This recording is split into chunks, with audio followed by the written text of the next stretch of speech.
Today we discuss the 5 main mistakes which beginner freedivers tend to make. These mistakes are not for any particular discipline, not for static, dynamic or depths.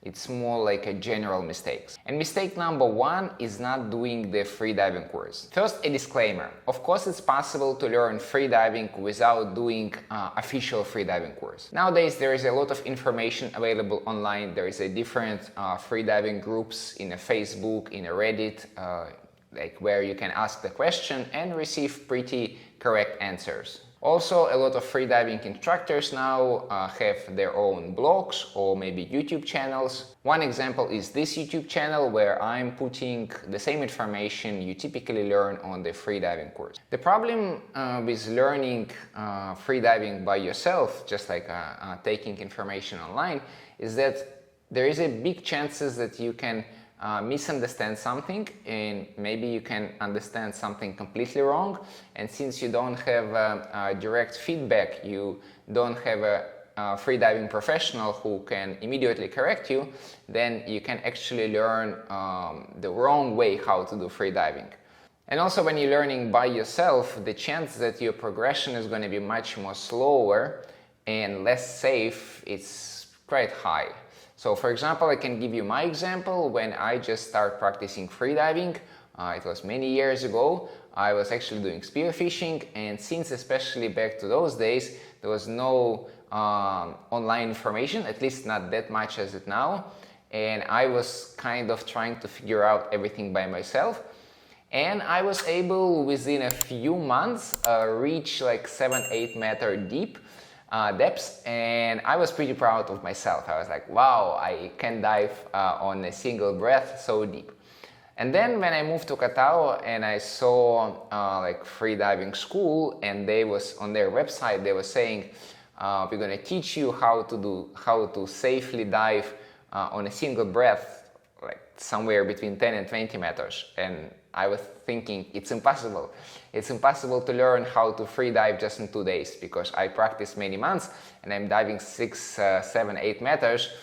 But then when I did my freediving course, my progression just get much faster, much safer, because my freediving instructor simply explained me how the freediving actually works, what you need to do to increase your breath hold abilities, etc., etc., how to train properly.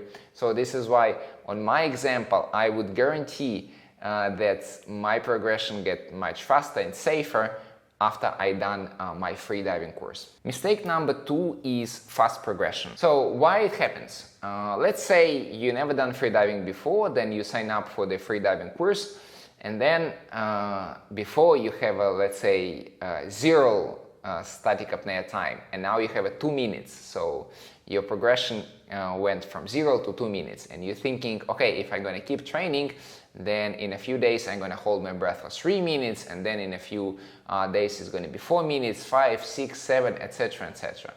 And this is how not progression looks like actually in any other sports as well. Like, you start usually fast.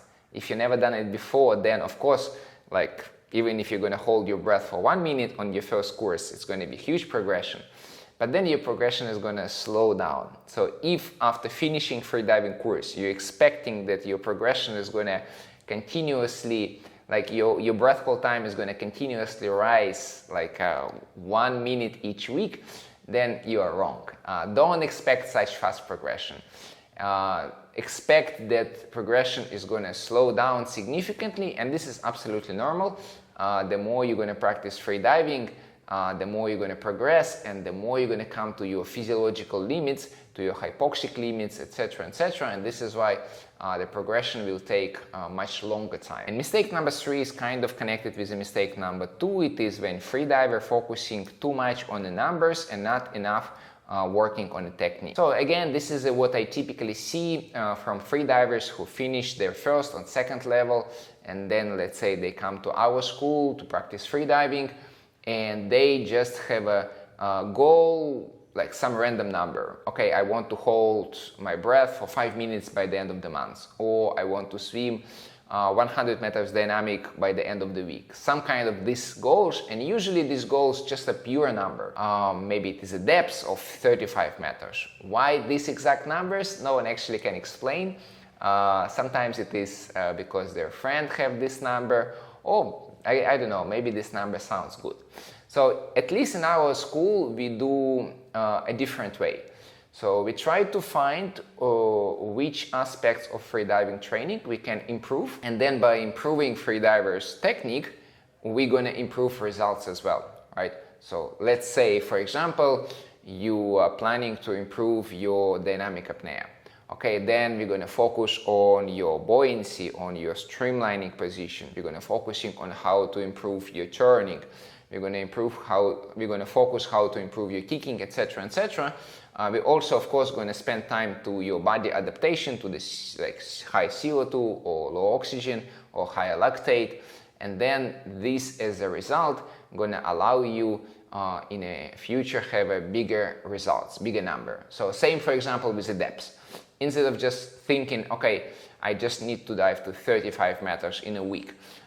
We just focusing how to improve freediver flexibility, how to improve freediver relaxation, both like physical, like mental relaxation, how to improve equalization, etc., etc. And this, as a result, is going to improve freedivers numbers.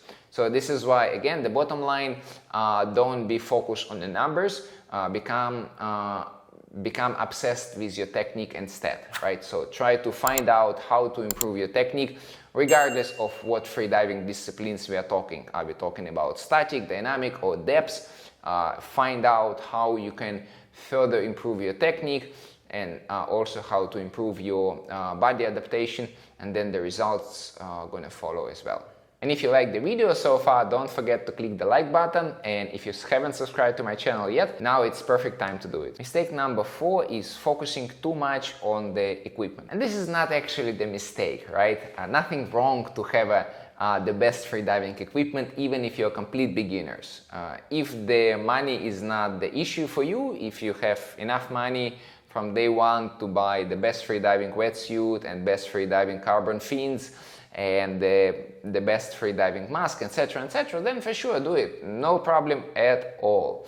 So if you are able to buy all freediving equipment right from the day one, no problem at all. However, what I see from beginner freedivers with whom we are working, sometimes they have a kind of false expectation that if they're going to buy freediving fins, their technique is going to get better. And this is not how it works. Yes, if you're going to buy soft carbon fins, you're going to have a higher chance to have a better technique, because some technique is going to be harder to execute if you have let's say, stiff fins. However, the equipment itself not improving your technique at all. It helps you for sure, but it's not improving your technique, it's not improving your results. So this is why, again, from time to time I see freedivers with the best equipment ever, with top equipment, with a really horrible technique, not horrible, okay, sorry, with a really bad technique, and they actually not actually focusing that much on the technique, because they're assuming, okay, if I have a carbon fins, my technique should be better. Again, this is not how it works. You need to spend significant amount of time to do like a deliberate practice of your technique, to expect that this technique is going to get better in a short or long amount of time. And my advice also in this on this topic, if let's say the money is an issue for you, and let's say you have a $300 which you won't invest in a freediving, if you're choosing between buying freediving equipment and maybe buy some freediving training session with a good freediving coach, choose the second one. Because if you're going to improve your training, if you're going to improve your technique with the help of freediving coach, then your results for sure will get better. Your training is going to be much more effective. But if you're just going to buy the pair of new fins, like fancy fins, it's not going to get you any better, right? So this is why if the money is not the question, then just do everything. Do a freediving training and buy freediving equipment. But if the money is the question, then ideally you want to invest in your technique, not in your equipment first. And then later you can buy freediving equipment. Nothing wrong with having the best freediving equipment available currently on the market. And the last mistake, number 5, is to continue your training without a coach. And again, this is a pretty typical, and I can share my experience. Let's say I finish all my freediving courses, all of my freediving levels with a good freediving schools, level 1, level 2, level 3, and I finish with freediving instructor with them. But then it's like when you finish even your freediving instructor course, it's not guaranteed that you have a really good technique. Remember, like these courses, like from the beginner course up to instructor, it can just take you a few months. And in no other sports, freediving included, you could not achieve really good technique just in a few months, right? Like if you're thinking about swimming, if you're thinking about running, if you're thinking about boxing or jiu-jitsu, doesn't matter. You're not expecting that after 3, 4, 5, 6 months your technique is going to be the best technique which you can possibly do, right? So it's just like not happening. So the same happens in freediving. Yes, you finish all your freediving levels and now you have more or less okay technique, you know how to train. You can train independently most of the time, but I highly recommend you from time to time train with a freediving coach, with an experienced freediver coach who can give you some tips, some small adjustment, some small tricks which can further improve your freediving. And again, if you're lucky, then you maybe just look around, maybe it is in your city, you have a good, reliable freediving coach who can help, or nowadays there are some freediving instructors doing some coaching online. Actually, recently I started doing this. I have a couple of students with whom we're doing some kind of online remote coaching.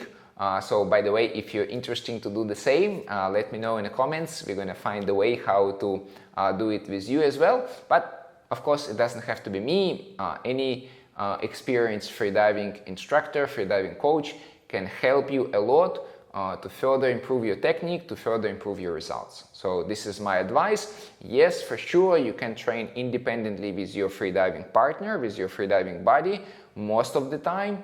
But if you have a chance from time to time, I do recommend to do some kind of coaching, whether it is a one-to-one coaching or maybe online coaching.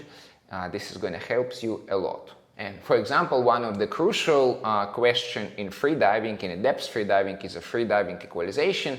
And again, I met so many people who are trying to sort it out their problems by themselves, and it takes them months.